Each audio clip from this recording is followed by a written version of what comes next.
Welcome to Nerd on Nerd with me, Jack Kempster. And me, Liam Underwood. In this episode, we're going to be talking about the first 3 episodes of Sense8. But before we get to that, we've, got to catch up with Jack and Liam in my favourite segment, Catching Up with Jack and Liam. I don't know how you managed to drag that out so long. So, Jack, catch me up. I moved, Liam. You moved? I've moved. I've left London. I've left the big city. You left the city, like, no longer chasing the cheese? It just wasn't doing me right, Liam. I got too absorbed in the rat race. I was too money hungry. Oh, no. Was it very stressful? I got involved with all the wrong people. I was at parties till 4 a.m. and then I was going to work at 6. Ah. What about all the smog? So much smog. All of the smog. That's not good for your chest. Exactly. And now... So I've moved back home with my parents. Where's that? Yule. Oh, what? Yeah, very good joke, Liam. Yule. Very good. Thank you. So how are you finding being at home? I've only been back 3 days. That would be too much for me. If your mum ever listens to this podcast, what is she going to think? Well... Actually, to be fair, that would be the least of her concerns if she listened to this. I'd just be happy that she was listening. It's extra listens. It'd be one more listen, but she never will, so I can say whatever I want. Fair enough. Also, she knows that I don't want to go back there. She knows I don't like it. Fair enough. Why do you not like it? Have we had this discussion on this podcast before? I don't know.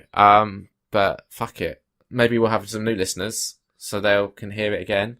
I don't like having to kind of abide by someone else's rules again.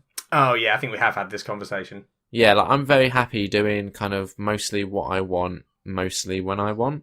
But why would that change? Oh, because your mum would ask you to dog sit? Was that your logic? Oh, that's just one of the things. I'd probably have to eat whenever they wanted to eat. Like, they wouldn't just let me, like...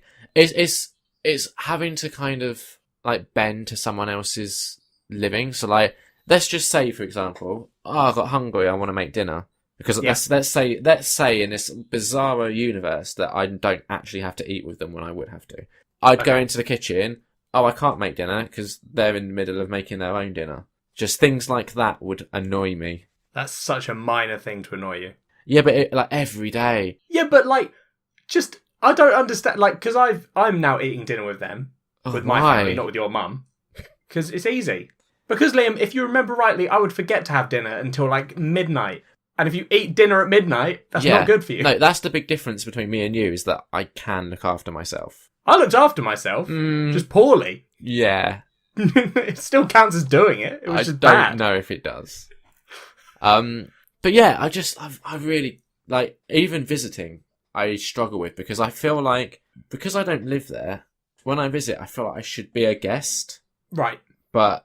No, that's not how it works. I know, Because you're a son. Yeah, I know. So I go and visit, right? So, okay, let's say... Is this going to make you... Now, think this through, Liam. Is this going to make you sound really selfish? No. Okay. I go and visit, we have dinner, and then suddenly it's like, oh, Liam, do the washing up. It's like, well, if I wanted to do the washing up, I'd just go back to my house where I have, like, a sink full of it to do. Liam, you remember when I said, think about this, is it going to make you sound selfish? Yeah. And you said, no, it won't. Yeah. It is. Honestly, I can't say. As we discussed recently, allergic to the dog. Yeah, well, that's fair. I've got to look after him again this weekend, so this could be the last episode if I die. If you die from a dog allergy, I'm going to be very confused. What would you say at my funeral? I'd say, I can't believe this idiot died from a dog allergy. It's not my fault. Yeah, it is. How? Because if you're that allergic that you're near death, you should say to your mum, the dog is killing me. She wouldn't care. I'm sure she wouldn't.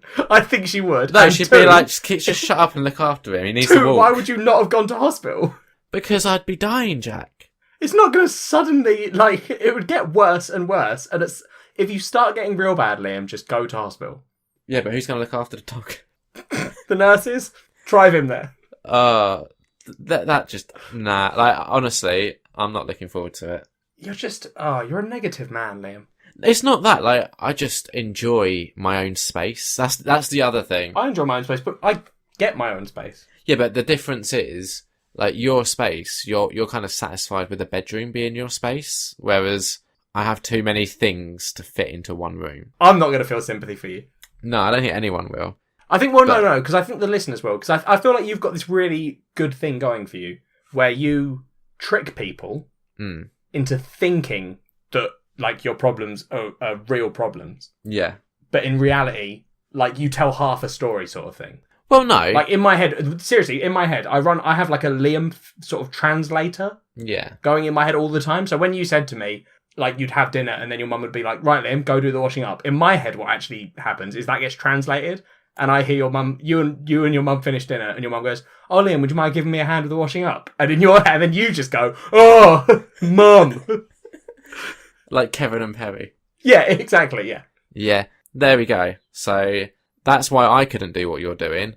But let's hear more about how it's going for you. It's fine. Cool story, Jack. No, it's going good. Me and my dad watched NFL. They got a thing called the Red Zone. I looked into that. It's well expensive. No, Red Zone isn't. Is it not? Red Zone is on Sky. It's part of Sky Sports. For us. Well, Sky Sports is well expensive. Oh yeah, well yeah. That's why I like having a dad who likes football enough, like normal football. Yeah. That he wants to watch it all, because it means that I then get access to NFL stuff when I'm here. Well, that's good. I looked into getting the app here, but it is like 140 quid. Yeah, is that the game day one or whatever it is, where you can actually watch some of it? Yeah, and it gives you the Red Zone stuff as well. Ah, fair enough. And that is just too much money, I think. Yeah. Especially since the app doesn't, like, I can't get it on PlayStation or anything. Like, I would have to also get like one of those Apple AirPlay, an Apple TV thing, and then I would have to basically like AirPlay it to my TV, and it's too much effort, really. Yeah, that's fair enough. Like if it was just PlayStation app, boom, and I can watch it on the telly, I'd probably get it because that would be convenient. But like it would be a lot of money, and I would kind of resent paying that much. But I think I would get the use out of it. But then when you start adding on all the extra stuff on top, it's not worth it. Yeah, for me. No, that's fair enough. Yeah. So, but yeah, so I'm the same. I wouldn't buy it unless I was getting it like I am. Yeah, are you enjoying the NFL this season? Yeah, it was the first matches yesterday. Yeah, and who were you rooting for? Seahawks, obviously, Liam. I didn't know they were playing yesterday. Yeah, there was a load of matches. There was Seahawks against Miami Dolphins. Did they win? We won. Yeah. It was pretty close. Yeah. Then who else played? New York Giants were playing. I can't remember who most people were playing. This is the thing with Red Zone, right? So you've seen an NFL match before. Yeah. You know it's very like the Super Bowl. It's constantly stopping. Yeah. There's lots of breaks, but that makes it sort of easy to digest the chunks you are watching. Yeah, and I think it also builds the excitement and anticipation for when the action does kick off. Yeah. I don't mind watching the full matches, but what Red Zone does is they've got a guy that's like clearly, or a team that are operating it, and they jump between all of the game day matches that are on. Oh, that would annoy me. So there's like 3 on at a time. No, it's good in that you're constantly seeing the one that's like about to get points or something interesting's happening in this one, and it's jumping around. And towards the end of a match, they seem to focus on the matches that are ending. So we got like the Seahawks Dolphins game was in the last sort of 10 minutes because it was close. We got pretty much the whole 10 minutes. We almost got that whole quarter, I think, just done. But at the beginning, it was jumping between all these other games, and it would jump to Seahawks. You'd see them fumble one pass, and then it would go to someone else, and you were like, "What happened? Did we keep that? What's going on?" Yeah. So it was very stressful, but good, I guess. Well, that's good. Did they score touchdowns? They did score touchdowns. Hooray! Scored a touchdown. Hey listeners, Future Jack here. So me and Liam went on a tangent here, and to be honest, it was quite long and pretty boring, but it did lead to this conversation. How do you think dinosaurs would feel, Liam, knowing that people are like, you're made up? I don't think dinosaurs probably really the same care. way that unicorns feel. I think unicorns, just when I imagine them, they always just seem sad in my head. I think that's because it's funny. The idea of a sad unicorn is quite hilarious. I find it almost heartbreaking. Like, what horror would a unicorn have to see to make it cry? I mean, they have horns on their head. I imagine they, would be constantly fighting for dominance. No, because, when you typically picture like a unicorn land where they would live, there's a lot of clouds and frolicking there's a lot of and fire. rainbows. No, fire, brimstone, grey ash. Your unicorns are different to mine, I think. The carcasses of dead unicorns scattered around the landscape. I think that would make a unicorn cry. Yeah. So, yeah, wow.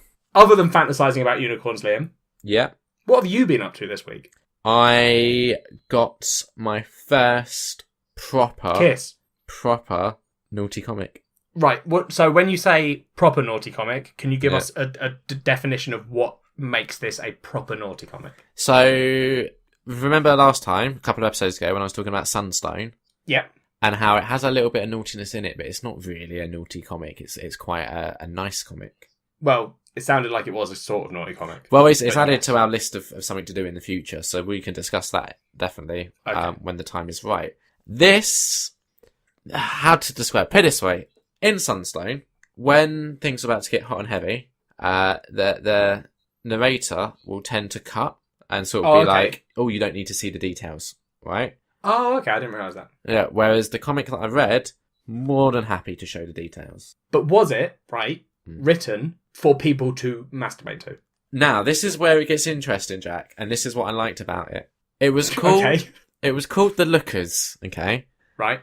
And let me give you a quick synopsis. So the comic I got was like a issue 0, sort of setting things up, I guess. Yeah, yeah. And there was like this was also my issue with it. There was a little teeny tiny story bit at the beginning that I really, really liked.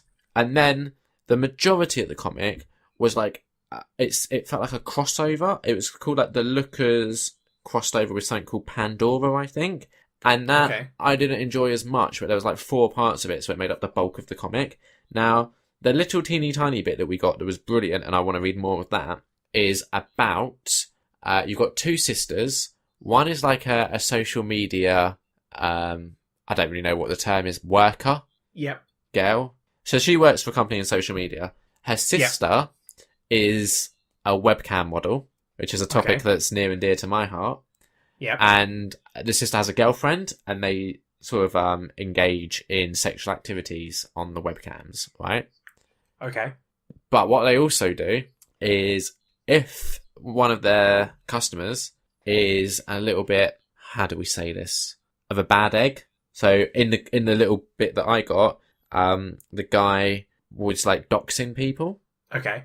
Now, I don't know if all of our listeners will know what doxing means, so if you could explain that, that'd be lovely. Wait, you just read a comic that has it in it. What is doxing? Isn't that where someone will find all your personal details and post them around, like where you live, phone numbers? Yeah. Is that called doxing? That's what I gathered from the comic. Yeah, fair enough. And then swatting is where, if you was live streaming, for example... they call the police and say you're doing something, and then the SWAT turn up. Yeah. So, basically, the webcam girls, if one of their customers is a bad egg that does those sort of things, then the sister has like a sort of side job of just being a badass, and will go and... So, in this instance, one of the guys was doxing people, so the sister went and pretended to swat him, and then was like, right, we have like a picture of you with your underwear filled with shit, and you're like begging for mercy. So if you dox anyone else, we'll send that to everyone on your little like 4chan message board. So that part of the story I thought was really interesting. Yeah, it sounds like average. Well, yeah, but obviously... So far it's not sounding very sexy, Liam. Well, do you see what they do on the webcam? And then afterwards, they have showers and stuff. It sounds like the most mundane porn. It's not porn, though. That's not what I'm reading it for, Jack. I don't believe you. I'm reading it for the story. I don't believe you. That's the default excuse. Yeah, but this is real. I don't believe you. And like the thing that I didn't like so much, so the crossover was basically, from what I can gather, Pandora is like a demon hunter type of person. And right. It was, what? Sorry, what? Yep. Okay. And the 2 girls from The Lookers got involved in this mix-up of demons and stuff, and it was okay. It wasn't as sexy, and there was just a lot of it, and it wasn't as good. So I'm definitely going to try and read some more of The Lookers, and hope that it's more, focused on the beginning little teaser I got, and less on... I feel like the crossover was just made to bulk out this, like, issue 0 teaser. Right. So, yeah, I'll stick with it. Now, I don't know how easy it'll be, because the comic book shop did say that they had to go to a new supplier who they've never been to before and specifically request this comic, which they said they felt a little bit wrong about doing. Yeah, I agree with them. So I don't know how easy it'll be. Oh, one of the other things, on the back, it had an advert for a comic called Jungle Fantasy, which just looks delightful. Yeah? Like women and dinosaurs. Oh, of course. Can you imagine? I mean, that's your, like, ideal Can thing. you imagine the stories to that? I imagine there'll be pterodactyls and plenty. Oh, yeah. Maybe even a T-Rex. Possibly some raptors. So, yeah, what I would say, next time I see you, I'm going to let you, maybe, if you don't sort of misuse it, I'll let you have a little read through. I don't want to. I'm just curious for your take on it. I just don't want to read it. Why not? Because I don't want to. Is that because you're worried that you'd get a little bit excited? No, it's because there's porn on the internet. Yeah, but you don't read it for the porn. I don't need to read your second-hand porn. All right, I was discussing this with Kat, okay? And this is why. By discussing it, do you mean Kat was annoyed that you had a sex comic? No. This is why I like it, okay? So in the Pandora crossover, right, there's a bit with zombies. Yeah? Bear with it. Yeah. And the thing that bothers me with kind of comics and stuff is and in TV shows as well, this is so annoying. And this is why I feel like these comics to me feel a little bit more authentic almost, is I absolutely hate it where, let's just say, hypothetical situation here, woman gets out of the shower and then there's a zombie attack. Somehow she'll find time to put at least underwear on, or at least keep herself always covered with a towel, which is just immensely unrealistic when you think about it. Whereas in this comic, the towel comes off. No, I feel like if you were terrified, you'd have weird instincts like that kick in. No, in this one, the towel comes off. She's badass. She shoots all the zombies, and then she deals with the nudity problem. Like, it's not. So that's the thing. The nudity here isn't necessarily played for sexiness. That's insane, Liam. I don't believe you. Not always. Some of it is, but not all of it. I do not believe that someone sat down and went, you know what I'm going to write? I'm going to write a comic that's just, it's not sex. It's not porn. I'm not writing porn. I'm writing a comic book where people happen to be in situations where they're naked. Yeah. It makes them better. I don't think that is what someone did. I think someone went, I wonder if I can make a lady escaping from zombies sexy. Yes, I can. Well, I appreciate the fact that it felt a little bit more authentic and right, you think your porn genuine. Comic was realistic. Oh, fair enough. It was a little bit, yeah. There were demon hunters that met a cam model. Yep, and zombies. Of course. So all I'm saying is, Jack, this is being real now, okay? This is Liam talking to you. Don't judge it until you've read it. I'm not judging it. I think it's a porn comic. That's not judging. Well, no, I'm sure it's a very good porn comic. In a very dismissive, like, snooty way. Okay. I'm sorry that I was being too upper class for your porn comic. That's fine. Well, what we'll do is we'll have a little read of it together. And, please, I don't want to read it together with you. If I have to read it, I want to be alone, but also somewhere that you know I'm not masturbating. How's that going to work? In the garden? I don't know. I'll sit outside a window so you can see that I'm not doing anything, but I want to be alone. Okay. Right, we'll try and make that work. Okay. But yeah, I am actually really excited to do Sunstone hopefully soon. Okay, yeah, well, it sounds less porny. That one sounds less porny than I originally thought. It honestly is beautiful. Fair enough. In that I trust you. Yeah, in that touching kind of way. You went to the cinema, didn't you? I did. You cheeky scamp. I finally went and saw Suicide Squad. Well, let's do it right. Come on. Now it's time for my favourite part of the show. Jack went to see a film, and he's going to talk about it without spoiling the film, and he's going to give a little rating at the end and see how good the film was. Thank you. No problem. I went and saw Suicide Squad, Liam. Oh, no. About time. Yeah, well, I was on holiday when it came out, and my friends all went to see it without me, and then I've been busy. Mm-hmm. So I finally got a bit of time and went, okay, I'll go cinema. Did you go by yourself? Yep. How did you find? Because I remember when we were talking before, I think it was Avengers or something, where you were saying that you didn't like going to cinema by yourself. I'm not a huge fan of going to the cinema. I prefer going with friends. Yeah, but when you don't have any... I don't mind. I don't hate it. Like, if I haven't got a choice, I'll go to the cinema by myself. And how many other people were there? Because I guess... It was quite busy. Like, considering I think there were 3 showings a day when I went to see it. So that's sort of winding down, right? Yeah, and it's been out for, what, 4 weeks now? Yeah. So it must be towards the end of its run, I'd imagine. Yeah. So I was expecting it to be fairly empty, but it was actually, I ended up sitting next to people because it was assigned seating. Yeah, of course. But, it was fairly packed. There were spaces around, but, quite full. And what did you think of it? It's not as bad as everyone's saying online. Yep. It's better than Batman vs Superman, which isn't a hard thing to do. Disagree, but yeah. Fair enough. The story's not great. Yep. Harley Quinn's fantastic. Yeah. Will Smith's good as Deadshot. Yeah. And Joker. That's sort of. I didn't mind the Joker. I think he was in the film enough, which is not very much. Yeah, it was just the right amount for him to not take over. Yes, and for them to, if they want to do Joker stuff in the new Batman films, with this Joker, then it's enough that it's not going to have been like, you won't go into the Batman film being like, oh, I know everything about this Joker. Oh yeah, there's still a lot to uncover. I think. Yeah, I'm honestly at the moment, and this is blah blah blah. I'm more excited about what DC, like the potential that DC have, than I am with Marvel. My only question, Liam, is how many times do DC have to piss on their franchise for you to realise that they're not building up to something, they're just flailing? See, while I disagree that they're flailing, I don't think that's necessarily the case. I think what they are doing is being too reactive. So I think, and again, this maybe isn't so much DC's problem, it might more be Warner Brothers. But to me, it kind of feels like the money people don't have enough faith in the director's kind of vision to do things right. Yeah, no, that is, like, to be fair, as much as I ripped on BVS and stuff, yeah, I've heard that the extended edition resolves some of my concerns, not enough to merit me enjoying it, but I'll still probably give it a chance. Yeah.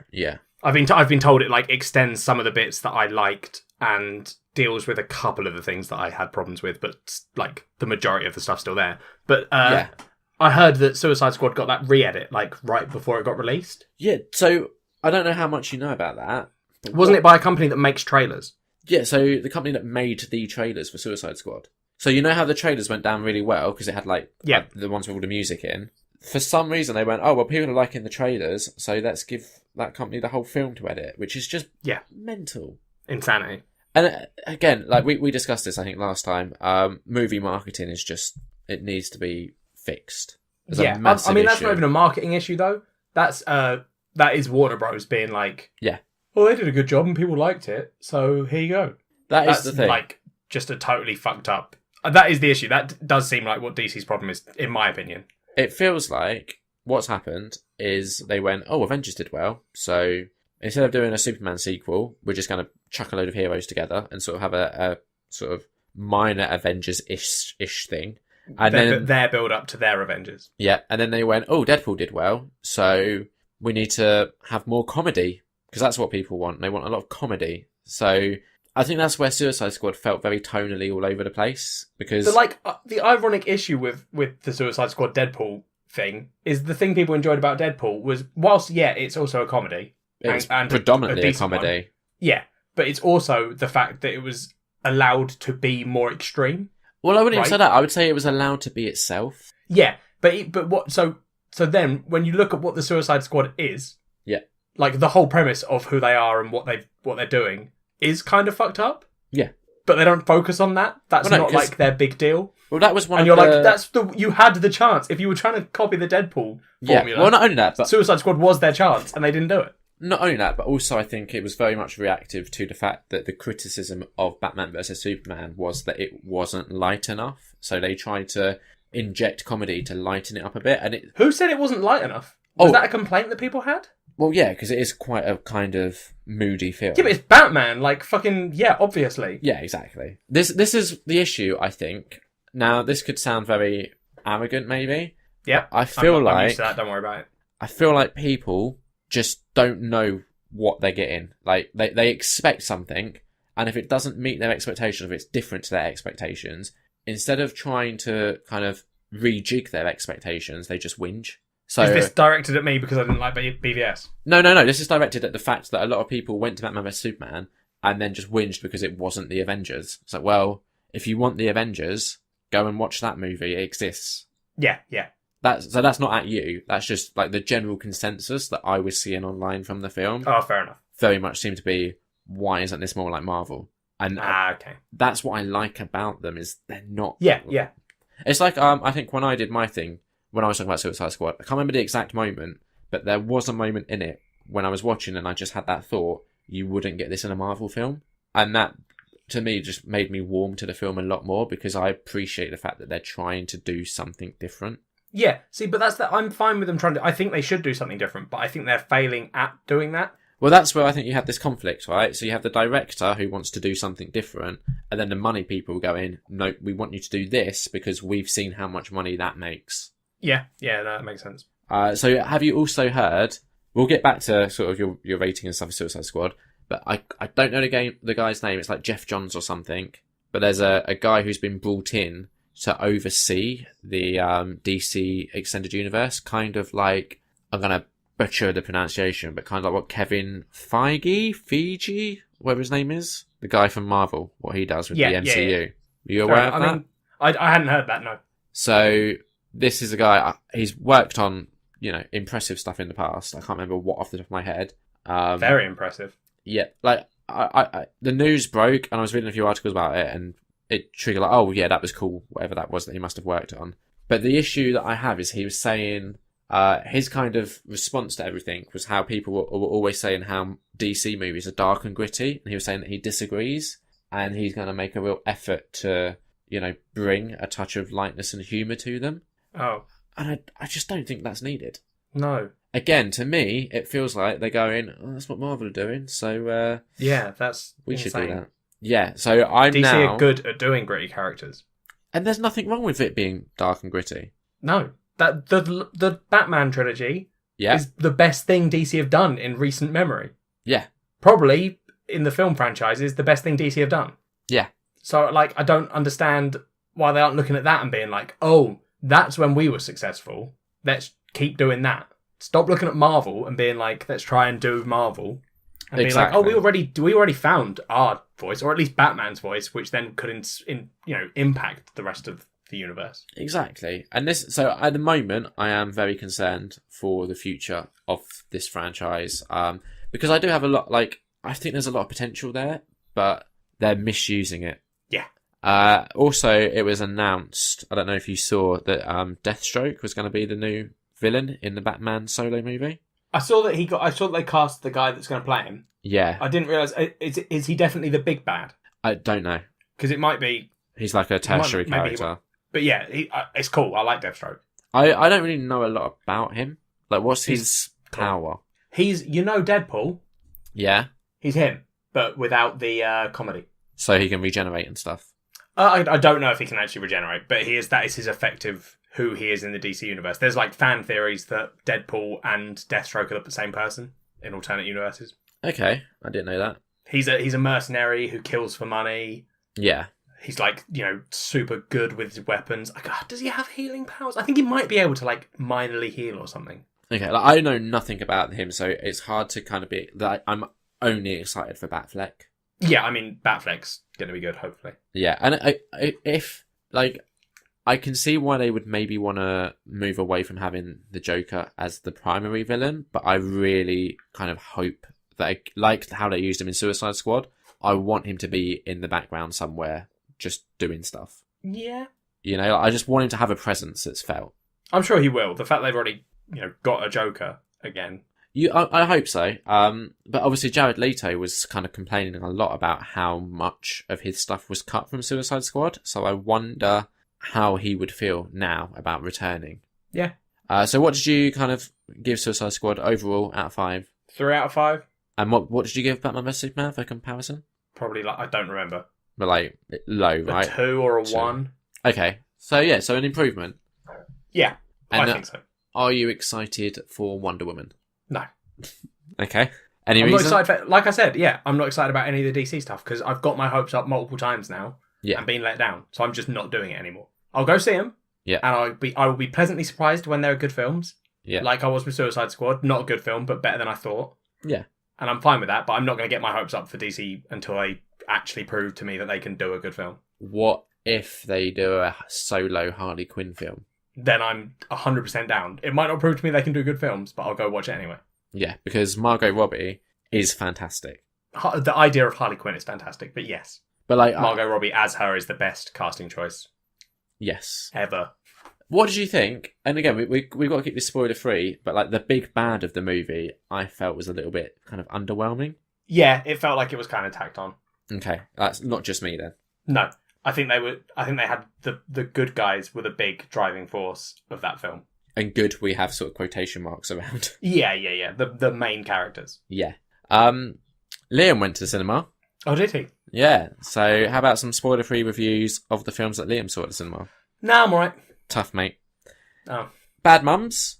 Don't know how much you know about that. It's a film about mums. Who are bad. Mila Kunis can totally lead a film. She needs more kind of leading roles, I think. She's fantastic. Yeah, I like Mila Kunis. She's good. Great. Just lovely.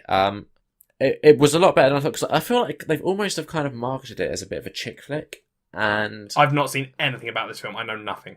Honestly, it's worth watching. Like, maybe not a cinema trip necessarily, but definitely give it like a cheeky Netflix or something once it's on there. Yeah. 3 out of 5, which is better than I was expecting it to be. What is it? Is it a comedy? Yeah. Okay. So, quick synopsis. Basically, it's about Mila Kunis is a mother who is struggling with all, like, having to deal with her husband, having to deal with the kids, having to deal with her job, and just kind of reaches a breaking point where she decides, fuck it, I'm trying to be this perfect mother. Why don't I just stop trying so hard and just live kind of more for me? But it's also got jokes in it. Fair enough. It's good. I'll give it a watch. Yeah, so the next one, I went to a screening of a film called Hell or High Water. Okay, that rings a bell. Yeah, it's hard to describe. Not hard to describe, but like it sounds very dry when you describe it. So It's essentially, it's got Ben Foster and Chris Pine as the main characters, who are two brothers who are going around robbing a chain of banks. Oh, okay, yeah, I've seen the trailers for it. Yeah. Yep, and you got Jeff Bridges as this kind of like Texas deputy sheriff type character who's kind of on their case. Yeah. And, you know, there's a reason why they're targeting this specific chain of banks. So there's a lot of like heist elements to it, which are quite good. Possibly the funniest scene I've seen in any movie so far this year in the cinema was in this film. Really? Yeah, there was just one scene that was just fantastic. Like, I obviously don't want to spoil anything about it, but is it all fart jokes? No. Oh, okay. Surprisingly, no. Although that would have been good. But yeah, just really well acted. Like, Jeff Bridges just amazing in it. 3.5 out of 5. Oh, okay. Would recommend. The only thing that was a bit to me is Jeff Bridges has like a sidekick is the wrong word, but you know, like a second in command type of, like a partner.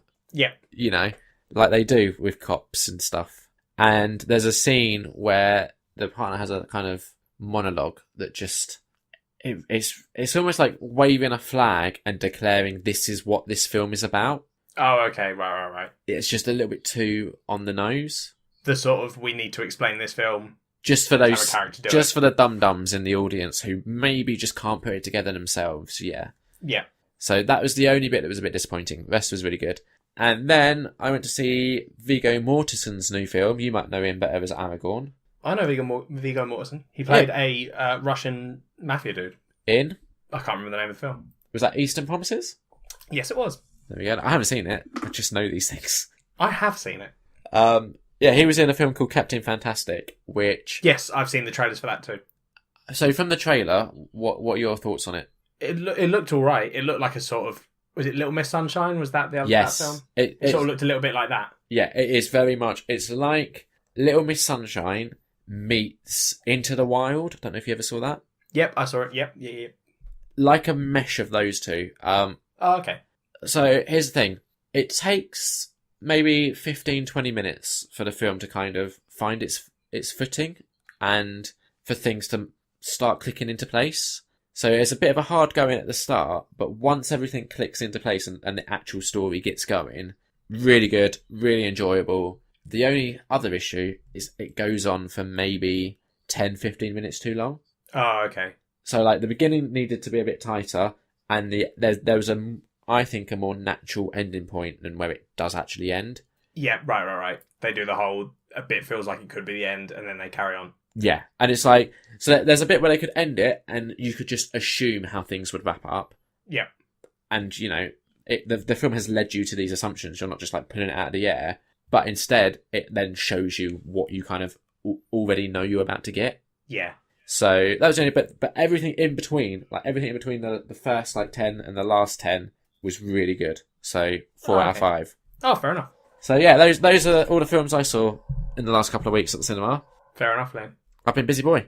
You have. You've had just full on. Yeah, but you watched Suicide Squad, so I think that's almost more impressive. Yeah, it is. Yeah. Anything else to catch up with? Come on, I feel like there's got to be something else going on in your life, Jack, that you're not telling me about. I don't think so. Any ladies? No. Culture swap. Swap my culture. What are we doing this time? This time, Liam.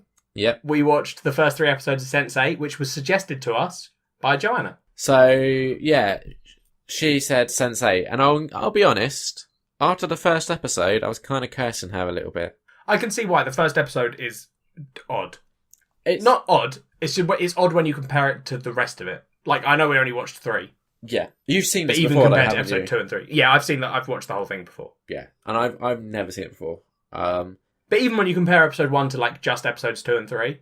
Yes, very different. They feel very different. I always feel like 1 feels like they were trying to test it out. I disagree. Would you like to give a quick plot synopsis, and then we'll go into the episodes on a more broken down level? Yep. It starts, the little synopsis bit, it starts with a lady who gives birth to this... What? Just be more general. We don't need to go into that much detail. Alright, 8 psychic people. There we go. Who can all sort of sense each other. And they're all based around the world. Yep. That's all you needed to do. It's a shit synopsis. Carry on. So yeah, I think the first episode suffers from what a lot of shows' first episodes suffer from, especially when they have a big cast, is it has to introduce everyone. And I don't know many shows that have managed to do that in a successfully exciting way. Yeah. So, like, I was thinking, like the touching point for me, obviously because both star the same person, was Lost. Yeah, yeah. And how that episode starts off where you have like a main focal character, but you're also introduced to a lot of the secondary characters as well, and it's all very exciting. But I think what this tries to do is it doesn't give you like one main focal character. It tries to give the same amount of time to each of them. Yeah, yeah. And that's where I think the first episode particularly struggles, because it is hard to make like 8 different characters and their lives all exciting, because in all honesty, in the first episode, they're not. Like, the most exciting thing for one of the characters is that they're getting married. Yeah. You have like... That's pretty exciting for people, Liam. Yeah, but then, so you have that, like, to actually watch that with a character that you have no history with, it's hard to be excited for them.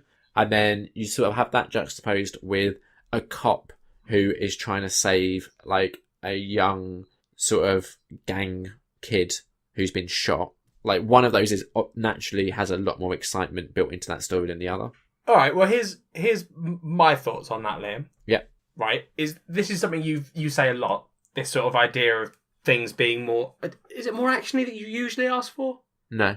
I believe it. I think it is. Is it? Not actiony. I think you usually say things like, oh, this... Yeah, no, because a lot of the time you'll be like, oh, just there wasn't enough in this one. It's not enough. You want everything to happen straight away. You don't necessarily know what you want to happen straight away, but you're like, oh, I can't be dealing with this storyline that's just a lady getting married, right? Can I point out... But, Liam, no, something? I'm talking, so I'm going to carry on. Oh, yeah. Go on, what are you going to say? I don't understand how your argument even remotely works when we had like such a long conversation about Mumblecore and how that is very much almost about nothing. Yeah, but this is what I was about. Yeah, you see, you didn't let me finish, and you should have, because that's not what I was going to say. Go on then.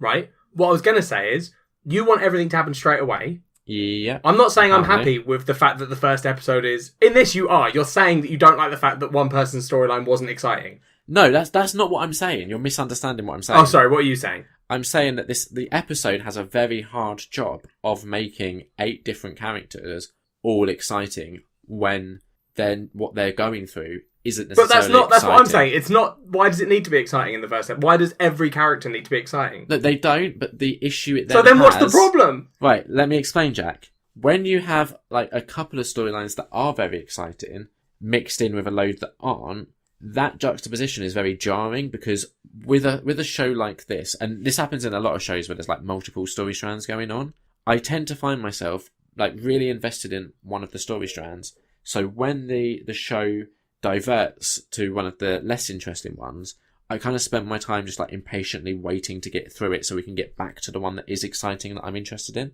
I mean, that's weird. Is it though? Yeah. Okay then. It just feels weird. Like, I don't know. Does it not? No, I feel like... Because I get what you're saying. I 100% get what you're saying, that you feel focused on more characters, right? And it'll be what's... But the thing is, it's also... It's not necessarily it has to be exciting. It's just there are some things that I am going to find more interesting than others. So, a woman getting married, who I have no history with that woman, so I don't really understand any of that. But you're focusing on that, right? Yeah, because that was one of my least favourite storylines. But then, like, an episode later, or 2 episodes later, you find out that storyline isn't particular. Like, it's about the marriage, but it's not just a woman getting married. So far, that's all I've seen of that storyline. No, it isn't. Yeah. No, it's not. What else is there to that storyline? There's the bit where she goes and talks to Ganesh, her god. You remember that? I remember her going to the god. I don't remember her talking to him. Jesus fucking Christ, Liam. This might be your problem then. What does he say? What does she say? She talks to Ganesh. She goes and gives him an offering. Yeah. And she says, everyone is telling me I should be happy about marrying this man. Everyone at work wanted to marry him. So, yeah. So you find out that it's actually not a storyline of a woman who's just going to get married, because that would be very, very boring, Liam. Just a storyline where someone gets married, like, finds out they're part of a sensei, and there are people that are like, I'm shooting people! And she's like, oh, I'm getting married. And they're like, what? Fuck you! But instead, you find out that she's, like, not happy and, like, trying to figure shit out. And all this conflict with her dad being, like, a devout Hindu, and the other guy's dad being, wherever he is. So this is exactly the issue I have with that storyline, is I don't care about any of it. Yeah, but so... Is that, to me, isn't interesting or exciting. So, But you brought up Lost earlier, right? Yeah. There were characters in Lost who had storylines in... And with Lost, it's over series. Like, at least this... I know you've only seen 3 episodes. I have, yes. Yeah. But, like, people get more interesting in this show as this show goes on. But that's also, again, this was one of the criticisms. You can see hints of that anyway, like, with the DJ. Yeah. Because her first episode isn't particularly exciting. I liked her still. Yeah, she's likeable. But I'm saying there's not, like, a particularly exciting thing going on with the DJ until, like, episode 3, right? Right, but here's the thing, okay? Actually, I think it's episode 2. Actually, no, it is episode 1. No, yeah, in episode 1 she gets, like... Yeah, but the thing is, cool shit happens. When I say exciting, I don't necessarily mean, like, something has to be happening. Like, I absolutely loved the storyline of the 2 guys in Nairobi in the first episode, and very little happens with them. You just see that they have a van, which they call Van Dan, which is genius, and that they're trying to make money, and in the first episode you don't really know why. Now, that wasn't... I think you're using the word exciting wrong then. No, so that is what that means. Like, I don't think I can be faulted for getting confused, Liam, because you are definitely using the wrong word, because exciting doesn't mean likeable. No, that bit isn't necessarily exciting, but it's not exciting. Like it. I think the word you're looking for is interesting. Alright, so here's the issue, and this is going to be an issue that you'll have with anything that... If you present to someone 8 stories, they're naturally going to like more than others. Yes. And that is what I think is the problem at the heart of this show. The first 3 episodes of this show. Yeah, there's no way to make 8 stories all equally as interesting as the other. No, you're right. I agree. It's not necessarily a criticism, and like you say, the second and third episodes are a lot better once we have established who all the characters are. Especially, because you start it. Sorry, go on. Well, like they start sort of focusing the episodes. That's what I was going to say as well. Yeah, so you get it's almost like in every episode after episode 1, you start to have... You've still got everyone's storylines going on. Yeah. But you get, like, bigger chunks of specific characters. Episode 3, I believe you don't see any of the guy from Berlin. Like, is it Berlin? Wolfgang, that guy. Yeah. No, that's right, yeah. I think, in some of the episodes, you do miss people. And so, yeah, you're right. I was probably using exciting as the wrong word, because really, his storyline in episode 2, where he's, like, trying to crack a safe and stuff, is kind of traditionally... I thought that was 2 where he was trying to crack the safe. I'm sure I think it's 1 2. where he's trying to crack the safe, and then 2's the funeral. I thought it was the other way around. But anyway... Maybe it is. His... I just watched these the other day. Yeah, like, that is traditionally exciting, and the way it's presented is exciting, but because I'm not invested in that character at all, I don't particularly like that character. To me, that was, one of the weaker storylines. See, I do like... I liked Wolfgang from episode 1 or 2.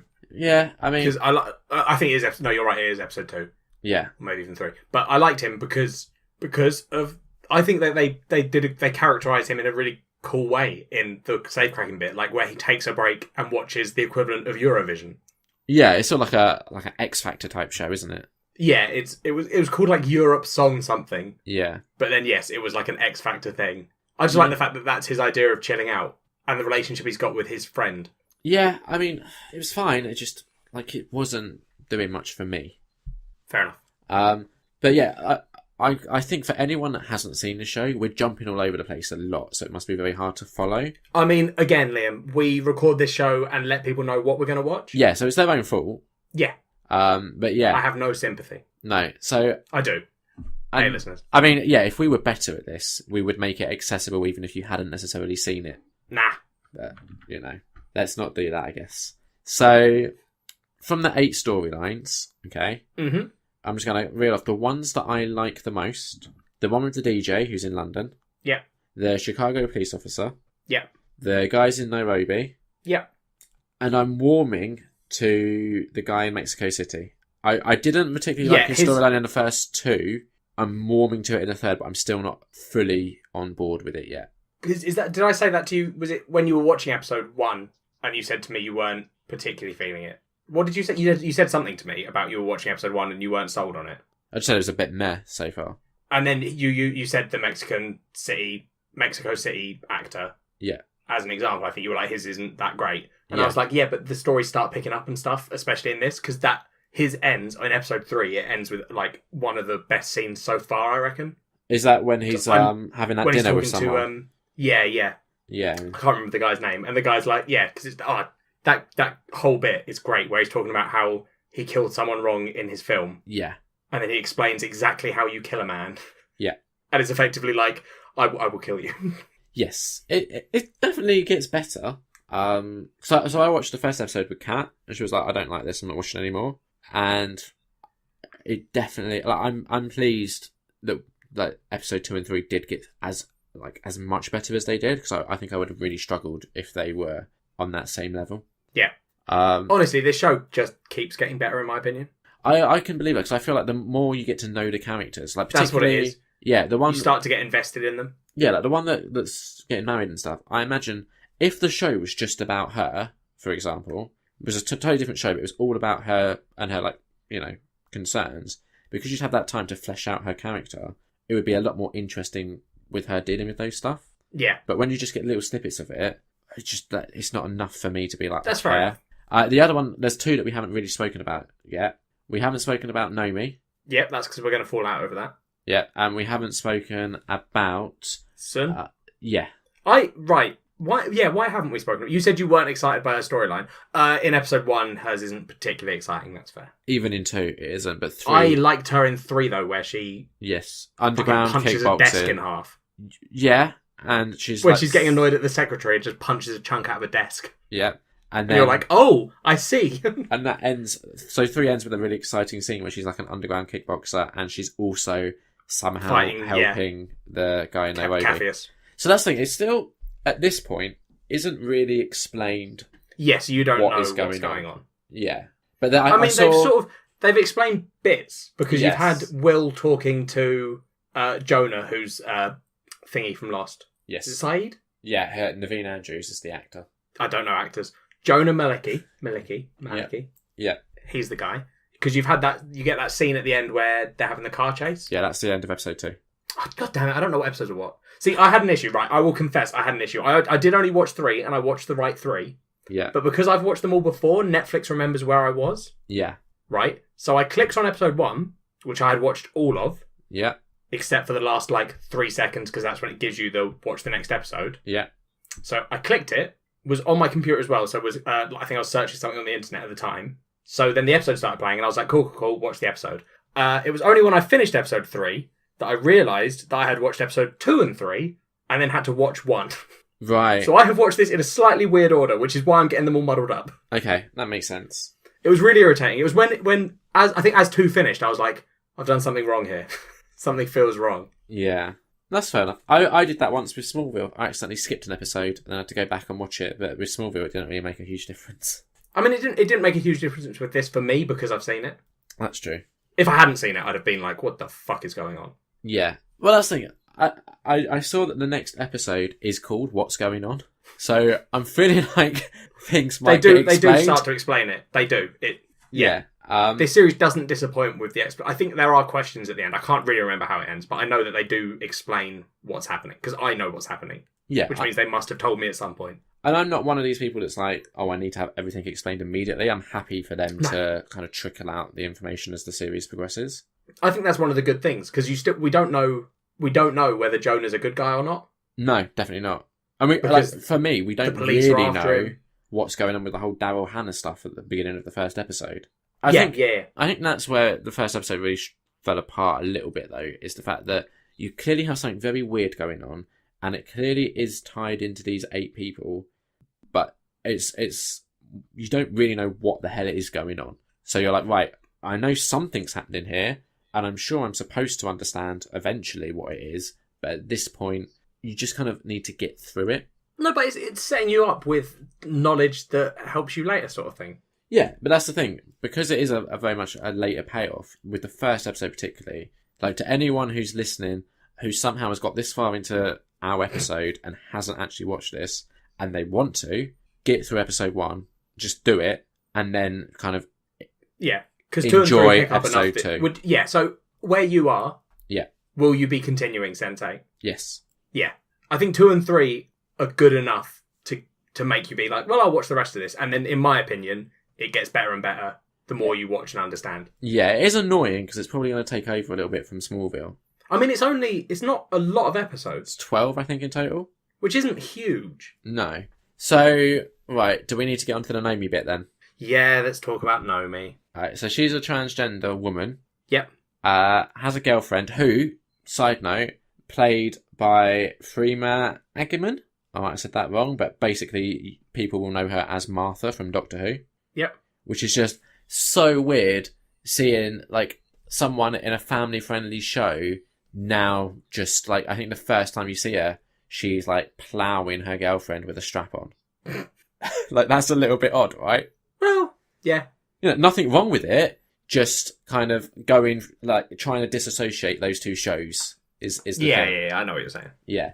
I'm all for lesbians using strap-ons or whatever they want to use at the end of the day. Very good, Liam. You're so good at... You're sort of digging yourself out of a hole that you hadn't dug. Yeah, exactly. Like, which is weird. Like, if they... You sound like you're trying to defend yourself, but I don't think you've said anything offensive. You said she played a character in Doctor Who. Yeah, exactly. And that's what I needed to say, wasn't it? Yeah.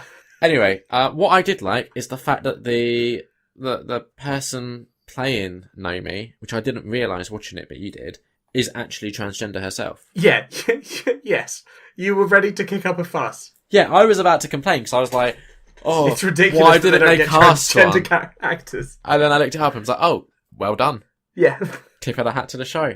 Can't complain there. I do have a complaint that we'll get to later. But yeah, that's fine. Yeah, the Naomi storyline, you said really good in the first episode. It's not necessarily the storyline in the episode, it's just that they have a bit that endeared me to those two characters. What was that bit? It's the scene where they're remembering their first date. Okay. That is in the first episode, right? Yeah. Yeah, cool, thank God.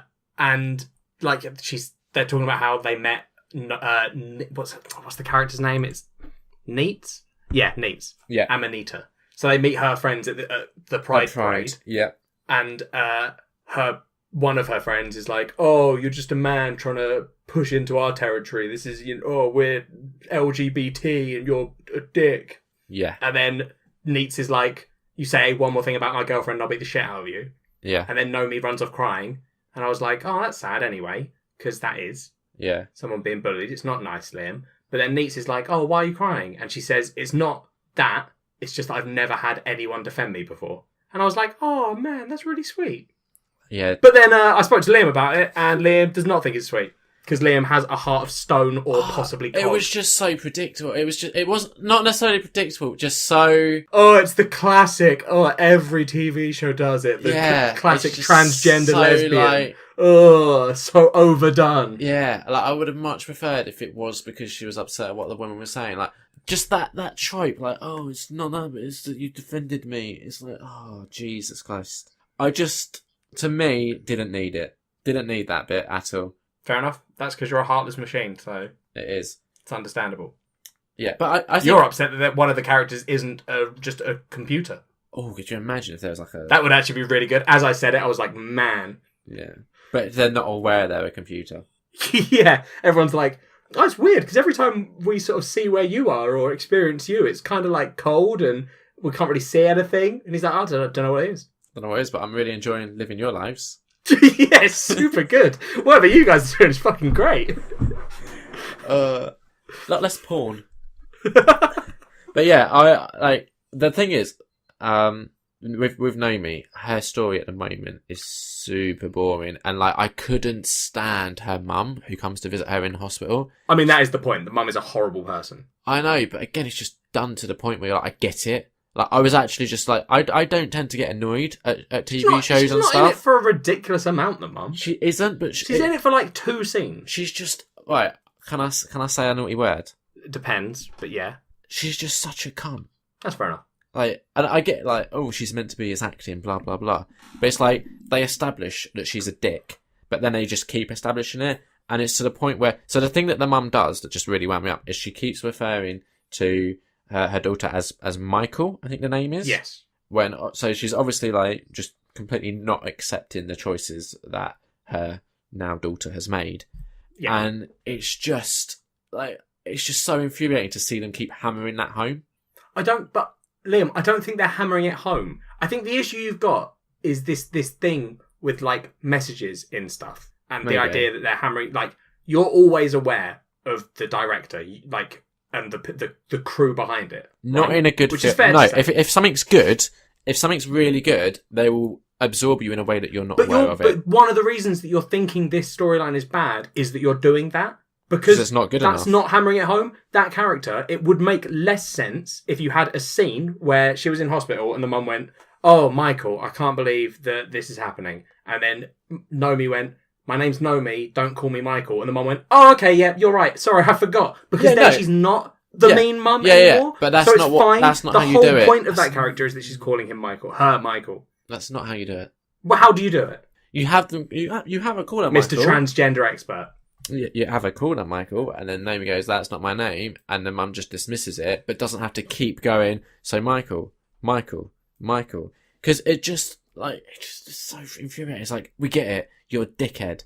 Stop showing us what a dickhead you are. It's not even but that's the thing. It's showing us in the same way. They're not doing it to... No, they're not. They do it in other ways. Mm.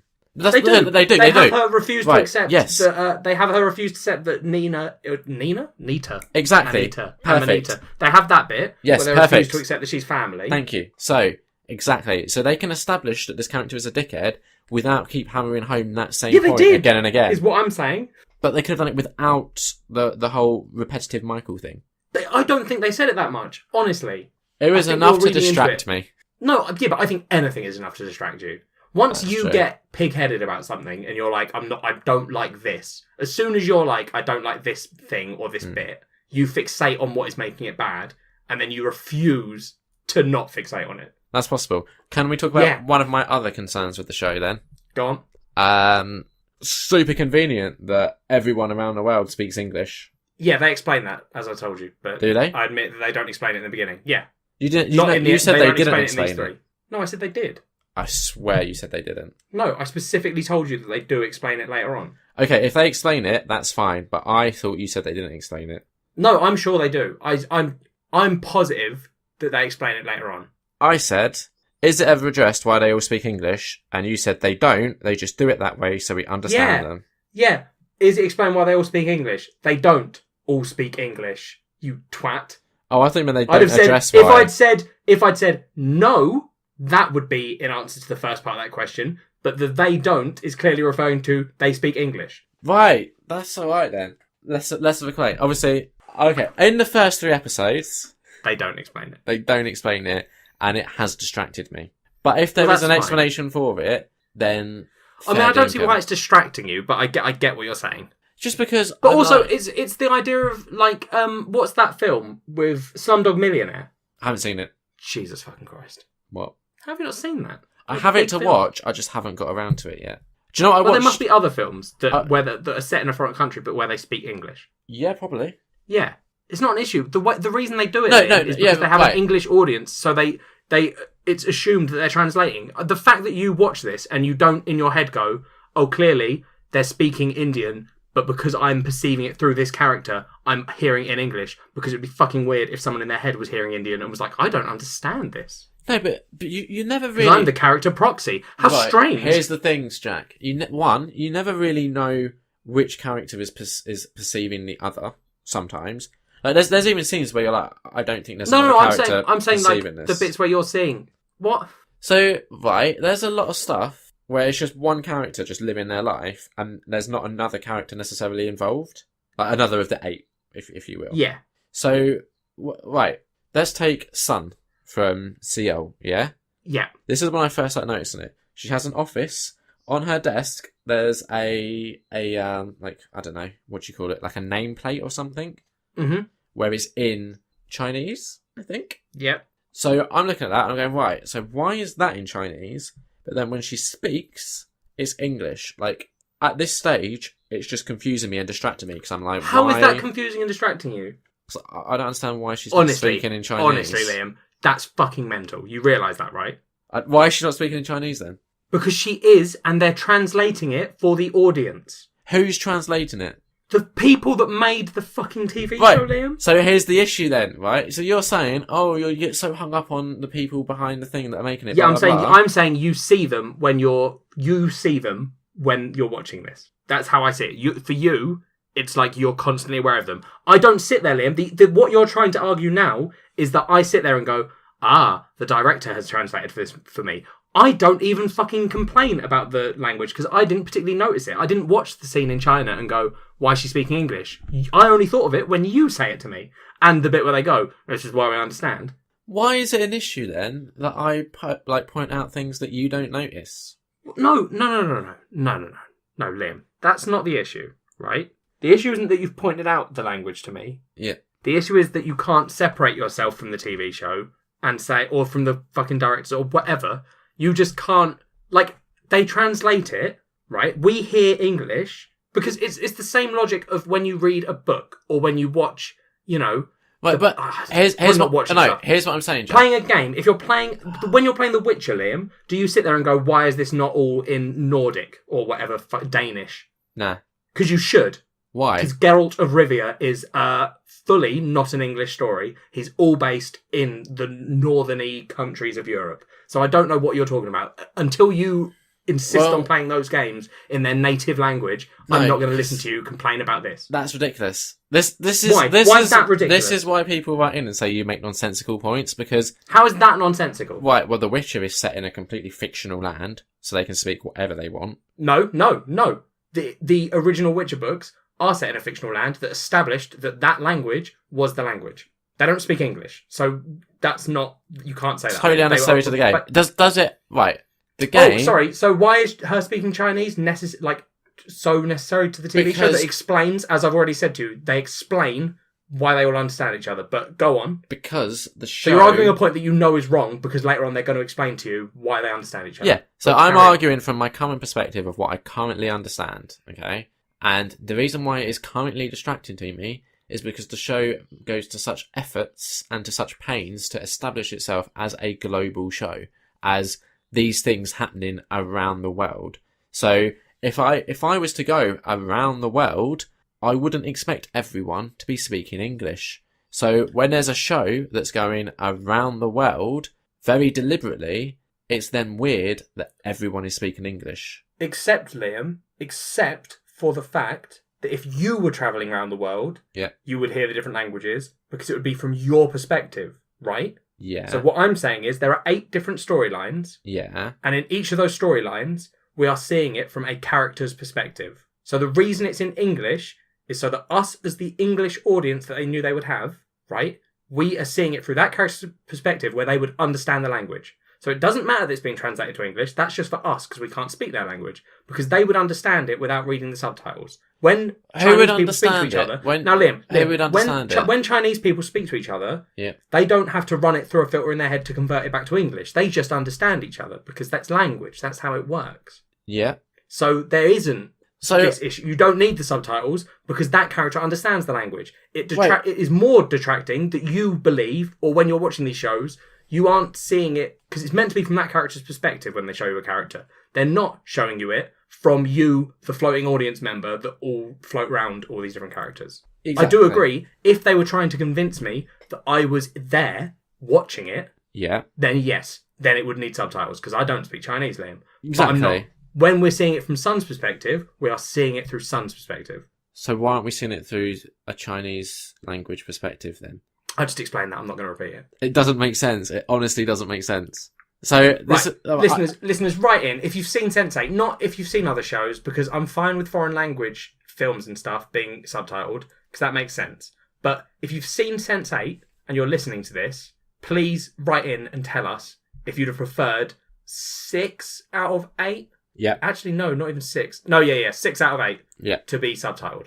And if you think that it's distracting that they are not subtitling it. I also do think it would have been distracting if they had subtitled it, but so the issue I have. Here's the thing, Liam, because I make ridiculous arguments. Okay, right. It's a no-win situation, because even if they had subtitled it, I would have complained, because I really struggle, and this is just me. Like, other people will probably find with this, but I really struggle sometimes in foreign movies when they go from their native language to English and the subtitles stop, because I kind of tune out what they're saying because I don't understand it. I just focus on reading it, and then when they start speaking English, I almost have to remember to actually start paying attention to listen again. So if this show had been jumping around all these different languages and then English, I 100% would have also complained about that. So when people do write in to say why one of us is wrong or not, as the case may be, please bear in mind that I've only seen the first 3 episodes. So base your argument on what information is presented in those 3 episodes. Thank you very much. Yeah, no, that's fine. I mean, I feel like you might have lost a lot of your supporters when you went, but if they'd done the opposite, I would have complained. Because I feel like I think you could have won that argument, Liam. Yeah. If you had just not said that last bit, where you openly admit that it didn't matter what they did, you'd have complained about it. Well, they could have had it in English and still subtitled it, which would have been totally fine. There's no reason why there shouldn't be subtitles on all of it, because then as well, it just equality and stuff. For people that are watching or listening to this at home, if you're listening to this, yeah, yeah, interesting. Yeah, I'm in a situation here because you wouldn't need to. If you wear hearing aids, I guess, or if you've got a way of listening to it, if you've got audio descriptive, yeah, or no, what? We're not audio descriptive. No, but I mean that's I'm saying for people at home, this show does come with subtitles. You can turn on subtitles. How? What? Do you not know how to turn subtitles on? Oh, Netflix? wait, sorry, no, never mind. Ignore that entirely. I thought you meant Nerd on Nerd. No, we don't have subtitles because they would be difficult to do in real life. That's where I got confused. I see. I do see your issue. All right, sorry. Out of 5, yeah. Just for these 3 episodes, I'll give it a 3. Really? Yeah, for the first 3 episodes. I'd give it 4. 3 for me is higher than your 3, though. Remember? Yeah, but I'd give it 4. That's fair enough. Because episode 1 would have been a 2. No, sorry, I said that's fair enough. I didn't mean that. Yeah, episode 1 would have been a 2, but then episode 2 was definitely better, so that would have probably been 3.5, and episode 3 was even better, so that would have been a solid 4. So mix it all up and you end up with a 4. I hate you. Why? I just hate you. Why? You're the worst fucking person. I'm more inclined to get to rate something favourably if I like it than... Yeah, but that's the thing, Liam. You have this huge rant where you're like, the show's broken. It's just distracting me all the time. In 6 out of 8 storylines, your argument was, I was distracted because they were speaking English.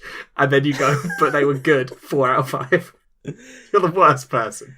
Right, I should have maybe made it clear. It was a minor distraction. Why did we have a 20-minute argument about it there? I don't know. We tend to do that. We do fixate. Yeah. Fair enough. It was a minor distraction. And again, like you said, it does give me hope that they explain it. Next time, we are having a super special guest. Who is it, Liam? Long-time listener, first-time guester. Mark Dawes. So what has he suggested we watch, Liam? He has suggested we watch a little movie called Zombie Flesh Eaters. And he's made another request, Jack. Yeah. Do you remember back in the old days of Nerd on Nerd, when you watched a film, you would write notes and then read those notes? Yes. He has requested that you do that for this film. I believe I can do that. I mean, I have faith in you. I did enjoy doing it, Liam. Yes, indeed. I can bust out the old iPad, put a few notes down. Indeed. So I'm looking forward to seeing what you come up with. I've seen this film before. Mark obviously has, but I think for you this will be a first time watch. Yes, I think so. So I'm sure we'll have a lot to discuss, and that's going to be next time. Follow us on Twitter and like us and stuff. Yep, send us messages at nerdonnerd, or you can email us at nerdonnerdpod@gmail.com. Why don't you follow us on YouTube or subscribe? Oh, how do they find that, Liam? If they just go to YouTube and they just search Nerd on Nerd, it's called a fleshlight, they could probably find us that way, couldn't they? I believe that does get you to it, yes. So that would work. And here's the beautiful thing about this, dear listeners. The more of you that do that, the easier it'll be for the rest of you to find us. So don't do it for us, but do it for your fellow listeners. Also do it for us. Yeah. Do you know what else they could do that'd be just lovely? Is it like and rate us on iTunes? Yeah. If they left a little review and a little rating, how good would that be? It'd be great. Only if anything above 3 stars, which I'm lowering the bar. Yeah. Anything. I mean, honestly, why wouldn't you give us more than 3 stars? I'll tell you what, if you have an answer to that, pop us an email. Don't rate us, though. Don't rate us lower. Just let us know. Just and we'll get better. Just put it in an email. I understand, 100% this episode maybe was a little bit all over the place, but, it's a difficult show to talk about because it's not a very, structured, linear... Well, that's all bullshit. It's just a lot going on. Yeah, it's just not a structured show. It's just scenes. It's just a lot going on. So we just... the show bounces around a lot, so it's only natural that our review would reflect that. Yeah. In a way, me and Liam are a sense too. Bye. Bye.